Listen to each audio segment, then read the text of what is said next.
The Denver Nuggets are currently on a 3-game winning streak, maybe coming off the best performance in a while versus the Houston Rockets. We got to talk about that. We got to talk about how they've been able to put together 3 really strong wins and even one without Murray, without Jokic, obviously without Aaron Gordon as well. We're going to tap into all that and more, including tonight's game versus the Phoenix Suns here on Locked On Nuggets. You are Locked On Nuggets, your daily Denver Nuggets podcast. Part of the Locked On Podcast Network, your team every day. What's going on, everybody? Welcome to Locked On Nuggets. This is your host, Swiper. So glad to be here with you. This is your favorite Denver Nuggets podcast, your team every day. I appreciate y'all being here. This is going to be a really, really special episode. Tonight, the Denver Nuggets are playing versus the Phoenix Suns, and it's going to be an ESPN battle. It's going to be a great game. But we got to talk about the Denver Nuggets. Absolutely. We got a great question. Great question. Yeah, should I use the Game Time app and go tonight? Absolutely. The Game Time app is the place to be. Go ahead and tap into that. We're going to talk about that a little bit more later, but absolutely go ahead and use that Game Time app. But y'all, I don't know about y'all, but I'm excited. The Denver Nuggets, they've been playing really good basketball as of late. Obviously, just had a really, really, really good performance versus the Houston Rockets. Before that, you got the chance to see Reggie Jackson and DeAndre Jordan take down the LA Clippers, a fully healthy LA Clippers team. And I think one of the great things about that game is you got a chance to see the Nuggets figure things out without having Joker on the court. And then obviously they got a win before that versus the San Antonio Spurs and Victor Wembanyama. So here is the good news. The Nuggets are coming back into form. They went on an incredulous road schedule where 6 of 7 games they had played were on the road, and they were doing that without Jamal Murray. Obviously, Aaron Gordon was hampered for a little bit of this. And then you had Jokic getting in foul trouble in Cleveland, and then on top of that, getting thrown out of a game in Detroit. They still won the Detroit game, but it just was a lot of not easy basketball. They just have not been able to put together the type of performances that you're used to seeing from the Denver Nuggets. But here's the good thing is I think as the season goes on, we've talked about this before, that when you start to get into the swing of the season, game 20, game 25, you start to figure out this is who we are, this is what works best for us, and this is how we can execute at the highest level. And you especially got to see this versus the Houston Rockets. Now, the Rockets game was probably one of the ones that I think can be one of the games that's most exciting on the year, I think. And one of the reasons is that when Jamal Murray comes back, you don't expect him to have a booming performance. But as we're going to talk about in the second segment, Jamal Murray's impact on the game, it really is something that transcends raw data. And even some of the advanced numbers don't necessarily talk about how good the Denver Nuggets are when he's on the court with them. But the great part of this game is that you got a chance to see some really good games from players that needed to step up. Versus the Clippers, Michael Porter Jr. Was the highest paid player that was remaining on the roster with no AG, no Murray, and then obviously no Jokic. But the thing is that Porter Jr.'s game is really relying on working within the Nuggets system. Now, that's not necessarily because Michael Porter Jr. is a limited player. That's more so, I think, because the Nuggets have built a scheme that allows for him to flourish off of the back of playmaking, off of Jokic, the back of playmaking, off of Jamal Murray, Aaron Gordon, and everybody works on concert. And so in this game versus the Clippers, Reggie Jackson had him going 35 points, 13 rebounds, 13 assists, 5 rebounds. Then you had DeAndre Jordan, 21 points, 13 rebounds, and 5 assists as well. So there are a lot of reasons why Porter ended up only having 8 points in that game. But Porter then is able to come back out the very next game versus the Houston Rockets. He has 30 points, 10 rebounds, and 5 assists. And then he's able to do that while also playing pretty good defense on the evening. But then on top of that, over the course of the game, Michael Porter Jr. was a plus 26 in starter minutes this game. Porter hit 4 threes in the first quarter and just looked like he just was a man that was out on a mission.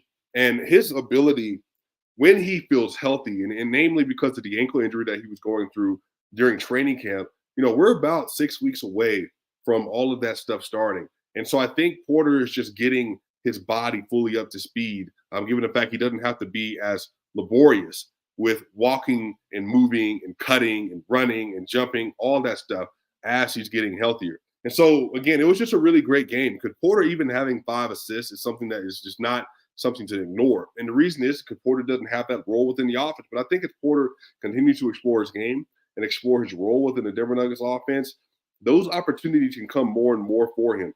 And my favorite play from Porter this last game, Porter had an out of the timeout ATO where he came around the screen, inbounded the ball, came around the screen off of Joker, got a DHO handoff, and kicked up this crazy movement to the left three that was all nothing but net. But he also had a pass to Nikola Jokic where Jokic was cutting off ball off of Alperen Sengun from the nail, and he hit him right in stride and led Jokic to the point where he was able to get the ball, put it up, boom, and got a dunk on Alperen Sengun for his second dunk of the year, which is another fun stat.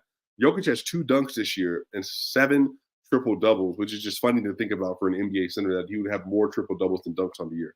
But I was really encouraged by what I took away from that because, again, also, too, I mean, the Rockets were really going after Porter in the previous game, at least, and really previous 2 games defensively. And obviously with no Fred VanVleet there, you didn't have the same kind of accelerant in the pick and roll opportunity, but you even still had, obviously, you're having Jalen Green, who had his best quarter of his career, had 19 points and 4 assists in the third quarter, had 26 points in that game. Really good game from Jalen Green. I think he had 9 assists to go with that as well, and 6 rebounds on 8 of 12 shooting. And so he was able to play pretty good defense, but again, it was his shot making that really set him apart. And in the first half, especially, Porter and Jokic, when they were on the floor together, they just do such a good job at counterbalancing what the other is doing. And the Nuggets had a 172.7 offensive rating in the first half versus the Houston Rockets. Porter had 23, 6, and 3. Jokic had 17 points, 7 rebounds, and 12 assists in the first half. 17, 7, and 12. Jokic was a plus 28, and Porter was a plus 20. He was a plus 20 in the first half, and Porter was also a plus 6 in the second half. Again, that's another very important thing. If Porter is consistently able to win his minutes, including down the stretch of second half, it basically just makes you just almost unbeatable because Porter is just a great swing piece for the Nuggets, having a lot of success or struggling to finish the closeout games because his defense is not there. But just a really good game from Porter. Jamal Murray had 16 points, 6 rebounds, and 6 assists versus the Houston Rockets. A really good game. Now, he only was 14 from the field. He was 3 of 8 from 3, which is 37.5%. But he was also 5 of 5 from the free throw line, and he was a plus 14 in this game. Justin Holiday, 11 points, 3 rebounds, and 4 assists, 4 of 7 from the field, 3 of 5 from 3. He was a plus 27, which was the second highest on the team over the course of this game. And then KCP, another really good game, 10 points, 4 of 6 from the field, 2 of 3 from 3. He was a plus 21. And then Nikola Jokic, 32 points, 10 rebounds, and 15 assists. His third 30, 10, and 15 game with 60+% shooting from the field over the course of his career, which is amazing. So he leads the NBA all time. And he was also 12 of 19 from the field, 7 of 8 from the line, 1 of 2 from 3. Really good game, a plus 29 for Nikola Jokic. And again, we're going to get into this, like I said, in the second segment, but Jokic right now is playing in this place where it just simply does not matter what the opponent is trying to do. Because when he especially has his full arsenal available to him and everybody is able to kind of cut, dive, DHOs, movement off ball, and even getting Jokic when he's moving off ball, when they're able to get that kind of play and that kind of involvement from the rest of the roster around him, it just puts them in a place where the Nuggets are just they're maybe the most formidable team in the league just because of how well they're able to play off each other. And so Jokic getting 15 assists, I mean, I think that's his 15th game of his career with 15 assists, if I remember the number correctly. But again, it just goes to show, like, there's just a playmaking gap between him and, I mean, Howley's having a great playmaking year. And then obviously, you got Luka Doncic. But, I mean, Jokic just having 15 assists. And as Nadine is saying, 0 turnovers. 0 turnovers. Unprecedented for a center. Will Chamberlain wasn't doing it. It doesn't matter who it is. Nobody was doing this. And for Jokic to be able to be a tier 1 scorer, tier 1 rebounder, and also on top of that, to be a tier 1 playmaker in the league, there's just not anybody else throughout the history of the league that you can point to credibly, even with Wilt included, that you can say was a tier 1 in all 3 of those in the course of their prime. And Jokic on the year now is averaging 29 points, 13.2 rebounds, leading in the NBA in rebounds, 9.2 assists, 64% true shooting. And versus the Phoenix Suns, he's going to have a really great opportunity to really make some noise tonight versus Yusuf Nurkic and the rest of that team. And then obviously Drew Eubanks coming off the bench. So it's going to be really special, y'all. But I really want to talk about Jamal Murray specifically because Jamal Murray coming onto the court aided the Nuggets in some really sleepy ways. But we're going to get to that in segment 2 when we talk about Jamal Murray. So, FanDuel, y'all, right now, new customers get $150 in bonus bets with any $5 money line bet. That's $150. Now, I'm telling y'all right now, this weekend's going to be a big weekend. If you are a Denver Broncos fan, right now, they are on track to perhaps really wedge themselves into the AFC playoff picture. And right now, they're a -3.5. A -3.5 to the Houston Texans. Now, I'm not saying what to do there because you know what? That doesn't feel always super safe. But a Cortland Sutton anytime touchdown has felt really good lately. Javonte Williams, they're going to have to run the ball heavy. Russell Wilson touchdown feels really good lately. So this is going to be a really, really good weekend to get in on the action. The app is so easy to use. They got spreads, player props, over-unders, and more. So make sure you visit FanDuel.com/lockedon and get involved in the NFL season. All right, y'all, we back for segment 2. This is your host, Swiper. Thank you so much for being here with us today. We have had a lot of stuff going on this week, so we're going to get some more episodes up for y'all. I appreciate y'all waiting for today to get this episode up. There's been technical difficulties and traveling, all kind of stuff. But, y'all, Jamal Murray. Jamal Murray made his debut. And since he came back from injury, he was 12 games. The Nuggets went 7-5. They went 6-5 with Joker. Obviously, 1-0 without Joker in the lineup versus the Clippers. What are some of the initial takeaways from watching Jamal Murray play with this team? Jamal, even when he doesn't shoot well, the way that the court is spaced out prevents so many issues for the defense because the defense cannot lean into Nikola Jokic the way they want to when Jamal Murray is on the court. And this is the great thing about it. You got to see immediately, I'm talking immediately, Jamal Murray's level of impact on this game because they got up at one point 18-5, 28-10. And they were moving the ball all over the place. Porter, 4 3-pointers. Nikola Jokic was diming, had 8 assists, I believe, inside of that first quarter. He didn't even have to shoot the ball. And then Jamal Murray, again, hit a logo 3-pointer from half court that ended up going in, just a crazy shot to welcome himself back to the NBA coming off this little hamstring injury he had. Now, we'll see if he's available tonight. He rolled his ankle within the first really 3 minutes of the game on the offensive end when on a post-up opportunity, but he ended up closing out the rest of the game and playing. So hopefully he's able to play tonight. Haven't heard anything definitive as of yet to see if he is not playing. But again, him and Aaron Gordon are both questionable tonight versus the Phoenix Suns. And then Peyton Watson is questionable or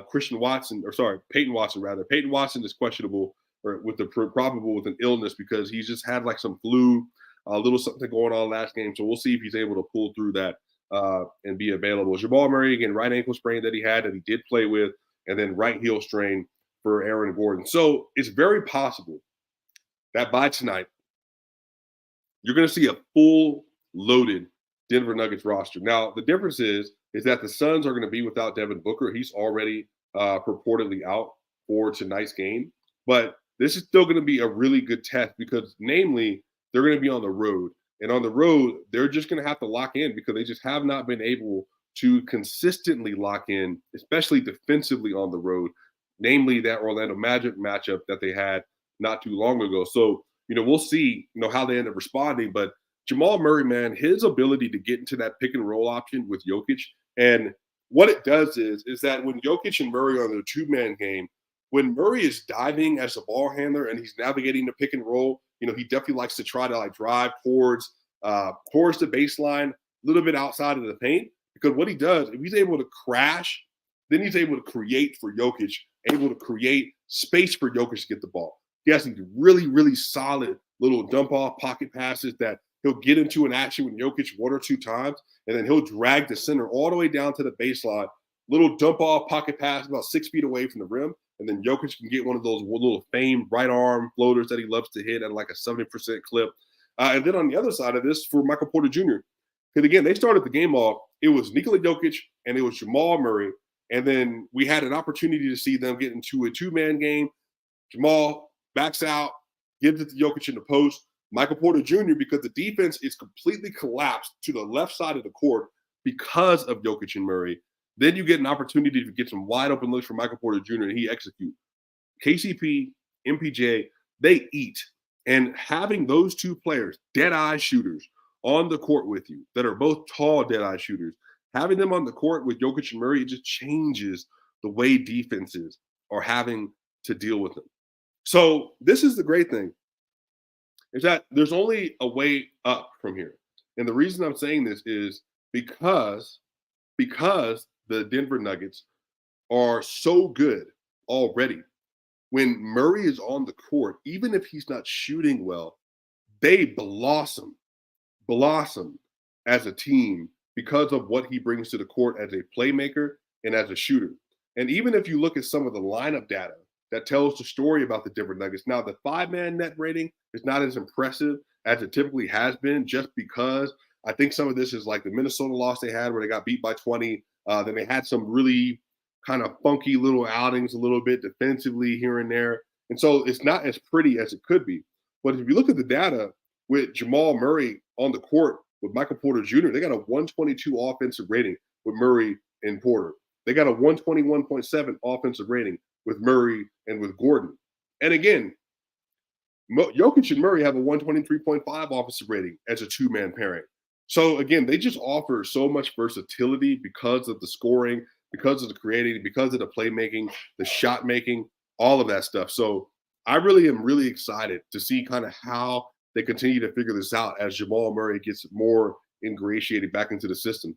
And even if you look into the 4-man lineup, where you have it's Jamal Murray, where is it at? Jamal Murray, Nikola Jokic, Porter, and Gordon. So that 4-man lineup has a 118.9 offensive rating so far on the season, which again is spectacular. And I'm really excited to see, because there's not going to be any Devin Booker tonight, but you're still going to have to potentially. We'll see if Bradley Beal is also going to be available tonight. He's also been dealing with some injuries and stuff as well. But Kevin Garnett is going to be there. This is going to be a great opportunity for the Nuggets. We're going to talk about that more in segment 3 and how they can deal with some of that. So just came out 10 minutes ago. So not just Booker, but Bradley Beal was also going to be out tonight. So Jamal Murray is questionable. Aaron Gordon, questionable. And then Beal and Booker are both going to be out tonight, which subsequently means that now we're probably going to see Goodwin's going to be in the game for them tonight, starting at the point guard position. Kevin Garnett, Nurkic. We're going to figure this out. Katie Bates, Diop. We're going to figure out how they're going to continue to slot some of this lineup stuff with all of them being in there. Let me see. But yeah, I think I'm really excited. I think the Nuggets fans should be excited. I think we should continue just to kind of pay attention to how the Nuggets continue to grow from here, because here's their upcoming schedule. So even though they've had a couple of games here where they've been at home, they're going to play versus the Kings. They have a back-to-back tonight where they're playing the Suns, and then they're playing the Kings on Saturday. And then they go back to the Clippers. On Wednesday. So they have Sunday off, Monday off, Tuesday off, and then they play Wednesday. So they're going to have 3 days off. They play Wednesday versus the Clippers. Yeah. Did I say Kevin Garnett? My bad. Kevin Durant. If I said Kevin Garnett, Kevin Durant. Y'all know what I meant. So they're going to have 3 days off. They play the Clippers. And then again, next Friday, they're going to play the Houston Rockets again for the 4th time this year. So you got the Rockets, Clippers, Kings, and then you got the Suns. And then you got Atlanta, and this is going to be in Atlanta on December 11th. So all this put together, these are going to be some really, really interesting runs for the Nuggets as they continue to figure out how Jamal Murray can reintegrate himself back into the system. And then Justin Holiday's been sliding in there for Aaron Gordon. How can they continue to make that lineup work even better? And I think more importantly, defensively, that starting unit for the Nuggets hasn't yet found its gripping all the way since Jamal Murray went down, where they've been locking in defensively like they could be. But again, in the playoffs, it was really good. Last year, it was good defensively. The Nuggets have been really good defensively with Jokic on the court this year. But a lot of this is just about communication and how do you execute, making your rotations are tight, making sure that when you're playing at the level, the weak side help rotations are really sound, playing up at the ball, putting pressure on the ball, not allowing easy baskets at the rim. And again, it's when you're missing 12 games, it's a little bit difficult to get back into that groove right away. So we're going to talk about the Suns game, and we're also going to talk about the Sacramento Kings game tomorrow in segment 3. We'll be right back here on Locked On Nuggets. All right. So somebody already asked about Game Time. Now, Game Time is one of the best apps that you can buy if you're looking to buy tickets for something you want to do. Look, I got folks. There's somebody I know that wanted to go to a Rod Wave concert. I wanted to go to a Bill Burr concert. I went to a Kendrick concert like not too long ago, a little bit in the summer. And a lot of it is like when you're looking for tickets, it's hard to find good pricing. It's hard to find what the seats are looking like. And if you want to pay that price for the seats, Game Time, it gives you the ability to look at the seat you're buying so you can see the view and you get the best price guaranteed. Now, the great thing about it is that you get last-minute tickets and flash deals and zone deals. It's easy to find and buy tickets for any kind of event you're looking for. So take the guesswork out of buying tickets with Game Time. Download the Game Time app, create an account, use code LOCKEDONNBA for $20 off your first purchase. Terms apply. Again, create an account and redeem code LOCKEDONNBA for $20 off. Download Game Time today. Last minute tickets, lowest price guaranteed.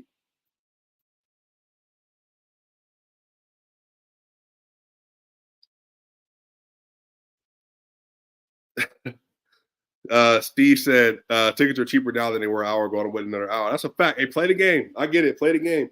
Y'all, welcome back. We are here for the final segment 3 here on Locked On Nuggets. This is your host, Swiper. Again, so glad to be here with you. I appreciate y'all working with us. We try to give a show every single day, but obviously a lot of stuff happening on in everybody's life. But tonight, the Denver Nuggets taking on the Phoenix Suns. Now, I'm not going to hold y'all.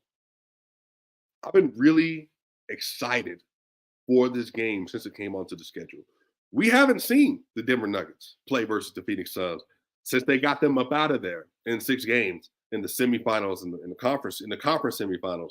And we didn't get a chance to see them since the Nuggets had them down 30 at half in game 6. So what is the energy going to be like for the Phoenix Suns today? The Suns are they're sitting with a decent record of 11-7 right now. The Suns, they have, let's see here. They're on a 1-game losing streak. They're 7-3 in their last 10 games.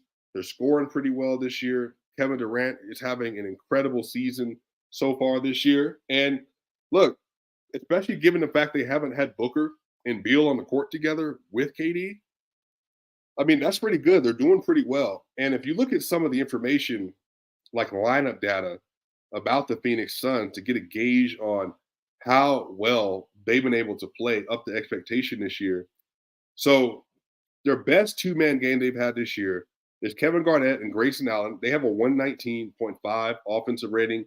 That has the most minutes this year. They played 407 minutes together. And they also have a plus 4.5 net rating. Kevin Durant and Yusuf Nurkic, a 118.7 offensive rating, a 113.3 defensive rating. And then Kevin Garnett, Eric Gordon, a 122.7 offensive rating with a 117.3 defensive rating. So basically, when Kevin Durant's been on the court this year, their offense has been insane. Now, their defense is another story.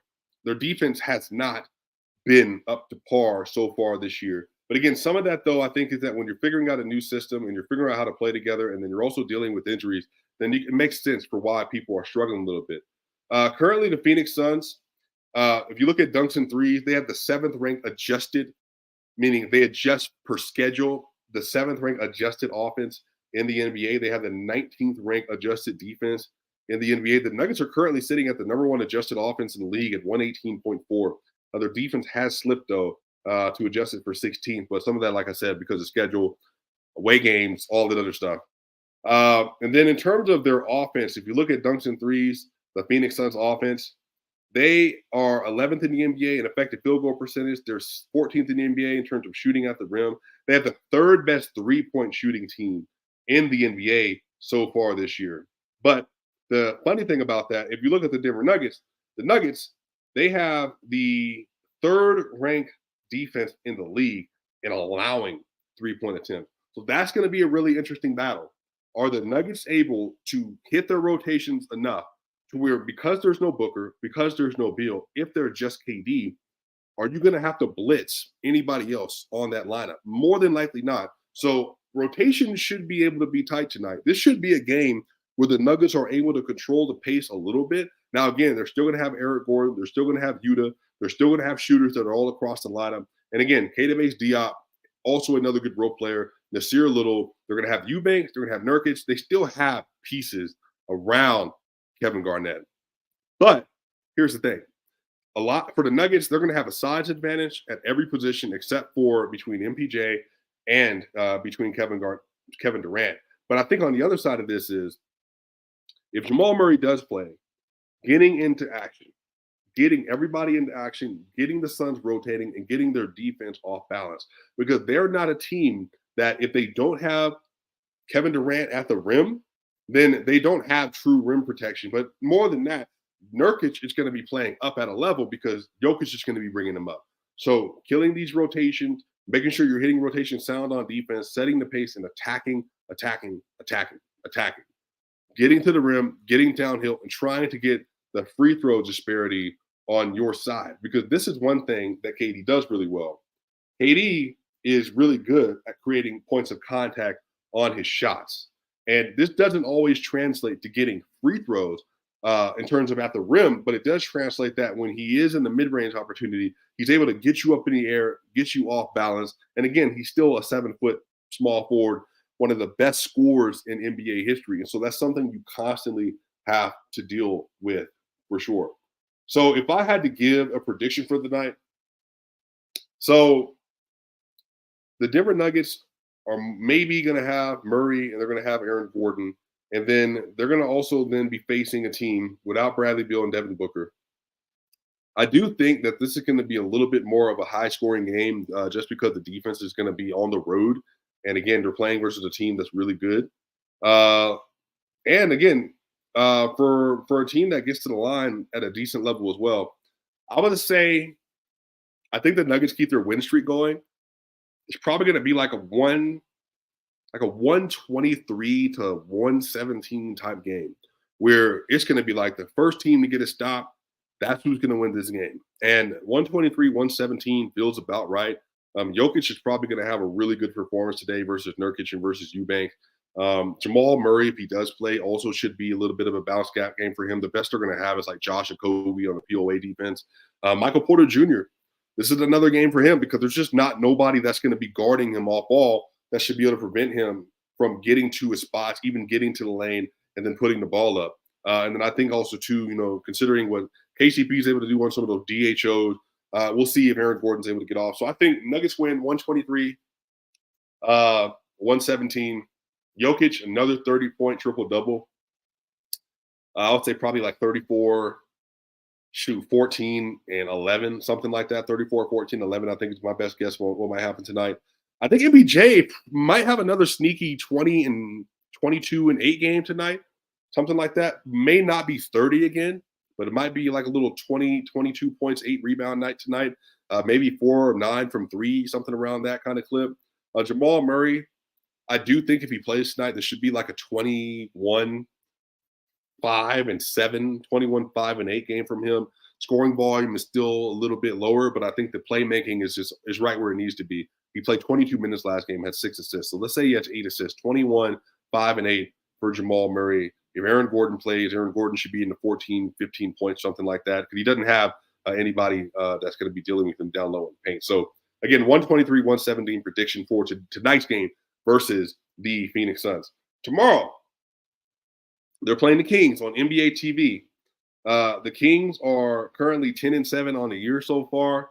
They're going to be playing the Kings in Sacramento. Now, if they were ever going to lose a game, then it would be a back-to-back from Phoenix, traveling then to Sacramento, California, and then being in that spot right there. So I do think that that's a game that if I had to say pick one that they might drop, then that's a game I could see them dropping.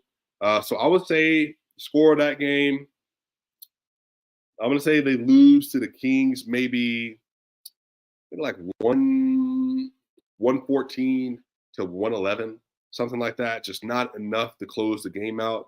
And then maybe we'll see if Jamal Murray plays in that back-to-back as well. If Jamal Murray does play, then that ups their chances of winning that game. But I think the Kings are playing pretty well. So I got the Nuggets winning tonight versus the Suns, and then losing Jamal versus the Kings. Let me know what y'all think in the comment section. What do you think is going to happen tonight and then tomorrow?